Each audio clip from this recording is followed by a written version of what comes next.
फणीश्वरनाथ रेणु प्रेमचंद्रोत्तर हिंदी साहित्य के पहले प्रमुख कहानीकार हैं, जिन्होंने ग्रामीण वातावरण और उसकी समस्याओं को अपनी कहानी का विषय बनाया।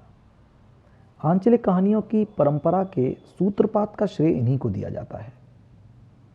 आज पंचलाइट, जो एक आंचलिक कहानी है, आप सभी के समक्ष प्रस्तुत करता हूं। पंचलाइट कहानी में बिहार प्रांत के एक पिछड़े गांव के जनजीवन से जुड़े हुए परिवेश की सफल झांकी प्रस्तुत की गई है। इस कहानी में इन्होंने ग्रामीण संस्कारों एवं मनोविज्ञान का सफल एवं सहज शब्द चित्र प्रस्तुत किया है। तो आइए प्रारंभ करते हैं फणीश्वरनाथ रेणु द्वारा लिखित पंचलाइट।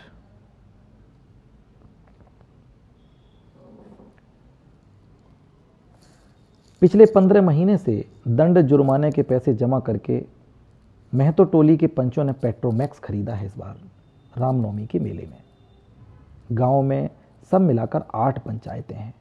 हर एक जाति की अलग अलग सभा चट्टी है। सभी पंचायतों में दरी, जाजिम, सतरंजी और पेट्रोमैक्स है। पेट्रोमैक्स जिसे गांव वाले पंचलाइट कहते हैं। पंचलाइट खरीदने के बाद पंचों ने मेले में ही तय किया 10 रुपये जो बच गए हैं, इससे पूजा की सामग्री खरीद ली जाए। बिना नेम टेम के कल कब्जे वाली चीज का पुण्याह नहीं करना चाहिए। अंग्रेज बहादुर के राज में भी पुल बनाने से पहले बलि दी जाती थी। मेले से सभी पंच दिन दहाड़े ही गांव लौटे। सबसे आगे पंचायत का छड़ीदार पंचलाइट की डिब्बा माथे पर लेकर, और उसके पीछे सरदार, दीवान और पंच वगैरह। गांव के बाहर ही ब्राह्मण टोली के फुटंगी झा ने टोक दिया, कितने में लालटेन खरीद हुआ महतो? देखते नहीं, पंचलाइट है। ब्राह्मण टोली के लोग ऐसे ही बात करते हैं। अपने घर की डिबरी को भी बिजली बत्ती कहेंगे और दूसरों के पंचलाइट को लालटेन। टोले भर के लोग जमा हो गए। औरत, मर्द, बूढ़े, बच्चे सभी कामकाज छोड़कर दौड़े आए। चल रे चल, अपना पंचलाइट आया है, पंचलाइट। छड़ीदार अग्नू महतो रह रहकर लोगों को चेतावनी देने लगा। हाँ, दूर से, जरा दूर से, छूछा मत करो, ठेस ना लगे। सरदार ने अपनी स्त्री से कहा, सांझ को पूजा होगी, जल से नहा धोकर चौका पीढ़ा लगाओ। टीले की कीर्तन मंडली के मूल गेन ने अपने भगतिया पच्चकों को समझाकर कहा, देखो आज पंचलाइट की रोशनी में कीर्तन होगा। बेताले लोगों से पहले ही कह देता हूं, आज यदि आखिर धरने में 1.5 बेड़ हुआ तो दूसरे दिन से एकदम बेकाट। औरतों की मंडली में गुलरी काकी गोसाई का गीत गुनगुनाने लगी। छोटे छोटे बच्चों ने उत्साह के मारे बेवजह शोरगुल मचाना शुरू कर दिया। सूरज डूबने के 1 घंटा पहले ही टोले भर के लोग सरदार के दरवाजे पर आकर खड़े हो गए। पंचलाइट, पंचलाइट, पंचलाइट के सिवा और कोई गप नहीं, कोई दूसरी बात नहीं। सरदार ने गुड़गुड़ी पीते हुए कहा। दुकानदार ने पहले सुनाया पूरे 5 कौड़ी 5 रुपया। मैंने कहा कि दुकानदार साहेब, यह मत समझिए कि हम लोग एकदम देहाती हैं, बहुत बहुत पंचलाइट देखा है। इसके बाद दुकानदार मेरा मुंह देखने लगा, बोला, लगता है आप जाति के सरदार हैं। ठीक है, जब आप सरदार होकर खुद पंचलाइट खरीदने आए हैं तो जाइए, पूरे 5 कौड़ी में आपको दे रहे हैं। दीवान जी ने कहा, अलबत्ता चेहरा परखने वाला दुकानदार है। पंचलाइट का बक्सा दुकान का नौकर देना नहीं चाहता था। मैंने कहा, देखिए दुकानदार साहेब, बिना बक्सा पंचलाइट कैसे ले जाएंगे? दुकानदार ने नौकर को डांटते हुए कहा, क्यों रे, दीवान जी की आंख के आगे धुरखेल, दे दो बक्सा। टोले के लोगों ने अपने सरदार और दीवान को श्रद्धा भरी निगाहों से देखा। छड़ीदार ने औरतों की मंडली में सुनाया, रास्ते में सन्न सन्न बोलता था पंचलाइट। लेकिन ऐन मौके पर लेकिन लग गया।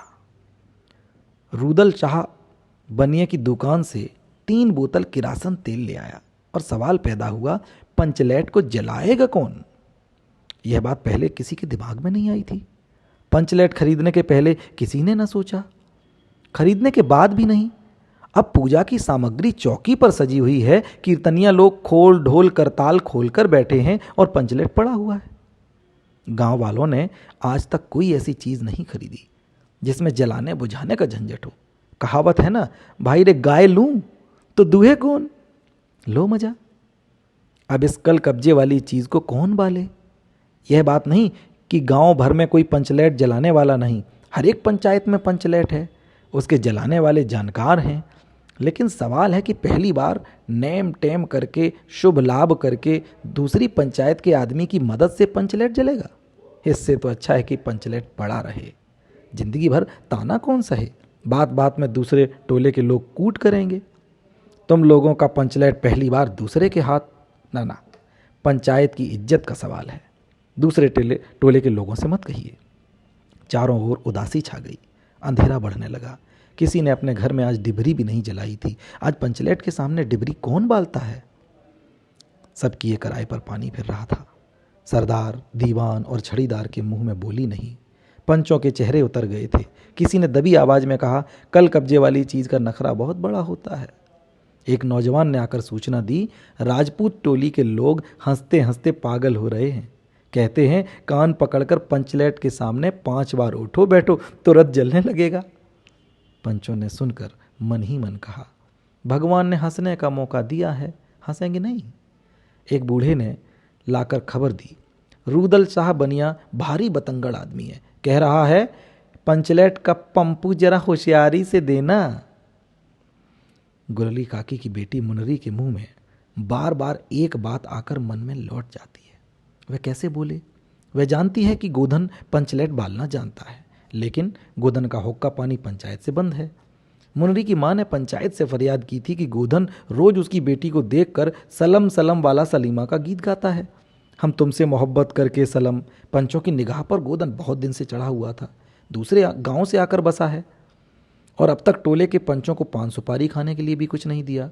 परवाह ही नहीं करता है। बस पंचों को मौका मिला, 10 रुपया जुर्माना, न देने से हुक्का पानी बंद। आज तक गोधन पंचायत से बाहर है। उससे कैसे कहा जाए, मुनरी उसका नाम कैसे ले। और उधर जाति का पानी उतर रहा है। मुनरी ने चालाकी से अपनी सहेली कनेली के कान में बात डाल दी। कनेली मुस्कुरा कर रह गई। गोधन तो बंद है। मुनरी बोली, तू कह तो सरदार से। गोधन जानता है पंचलेट बालना, कनेली बोली। कौन गोधन जानता है बालना। लेकिन सरदार ने दीवान की ओर देखा और दीवान ने पंचों की ओर। पंचों ने एक मत होकर हुक्का पानी बंद किया है। सलीमा का गीत गाकर आंख का इशारा मारने वाले गोधन से गांव भर के लोग नाराज थे। सरदार ने कहा, जाति की बंदिश क्या, जबकि जाति की इज्जत ही पानी में बही जा रही है। क्यों दीवान जी। दीवान ने कहा, ठीक है। पंचों ने भी एक स्वर में कहा, ठीक है, गोधन को खोल दिया जाए। सरदार ने छड़ीदार को भेजा। छड़ीदार वापस आकर बोला, गोधन आने को राजी नहीं हो रहा। कहता है पंचों की क्या प्रतीत, कोई कल कब्जा बिगड़ गया तो मुझे ही दंड जुर्माना भरना पड़ेगा। छड़ीदार ने रोनी सूरत बनाकर कहा, किसी तरह गोधन को राजी करवाइए, नहीं तो कल से गांव में मुंह दिखाना मुश्किल हो जाएगा।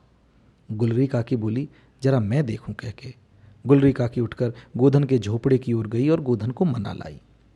सभी के चेहरे पर नई आशा की रोशनी चमकी। गोधन चुपचाप पंचलेट में तेल भरने लगा। सरदार की स्त्री ने पूजा की सामग्री के पास चक्कर काटती हुई बिल्ली को भगाया। कीर्तन मंडली का मूल गेन मुरछल के बालों को संवारने लगा। गोधन ने पूछा, स्पिरिट कहाँ है। बिना स्पिरिट के कैसे चलेगा। लो मजा। अब यह दूसरा बखेड़ा खड़ा हुआ। सभी ने मन ही मन सरदार, दीवान और पंचों की बुद्धि पर अविश्वास प्रकट किया। बिना बूझे समझे काम करते हैं ये लोग। उपस्थित जन में फिर मायूसी छा गई। लेकिन गोधन बड़ा होशियार लड़का है, बिना स्पिरिट के ही पंचलेट जलाएगा। थोड़ा गरी का तेल ला दो। मुनरी दौड़ कर गई और एक मलसी गरी का तेल ले आई। गोधन पंचलेट में पंप देने लगा। पंचलेट की रेशमी थैली में धीरे धीरे रोशनी आने लगी। गोधन कभी मुंह से फूंकता, कभी पंचलेट की चाबी घुमाता। थोड़ी देर के बाद पंचलेट से सनसनाहट की आवाज़ निकलने लगी और रोशनी बढ़ती गई। लोगों के दिल का मैल दूर हो गया। गोधन बड़ा काबिल लड़का है। अंत में पंचलाइट की रोशनी से सारी टोली जगमगा उठी तो कीर्तनिया लोगों ने एक स्वर में महावीर स्वामी की जय ध्वनि के साथ कीर्तन शुरू कर दिया। पंचलेट की रोशनी में सभी के मुस्कुराते हुए चेहरे स्पष्ट हो गए। गोधन ने सबका दिल जीत लिया। मुनरी ने हसरत भरी निगाह से गोधन की ओर देखा। आंखें चार हुईं और आंखों ही आंखों में बातें हुईं। कहा, सुनी माफ करना, मेरा क्या कसूर। सरदार ने गोधन को बहुत प्यार से पास बुलाकर कहा, तुमने जाति की इज्जत रखी है, तुम्हारा 7 खून माफ, खूब गाओ सलीमा का गाना। गुलरी काकी बोली, आज रात में मेरे घर खाना गोधन। गोधन ने एक बार फिर मुनरी की ओर देखा। मुनरी की पलकें झुक गईं। कीर्तनिया लोगों ने एक कीर्तन समाप्ति कर जय ध्वनि की। जय हो जय हो। पंचलैट के प्रकाश में पेड़ पौधों का पत्ता पत्ता पुलकित हो रहा था।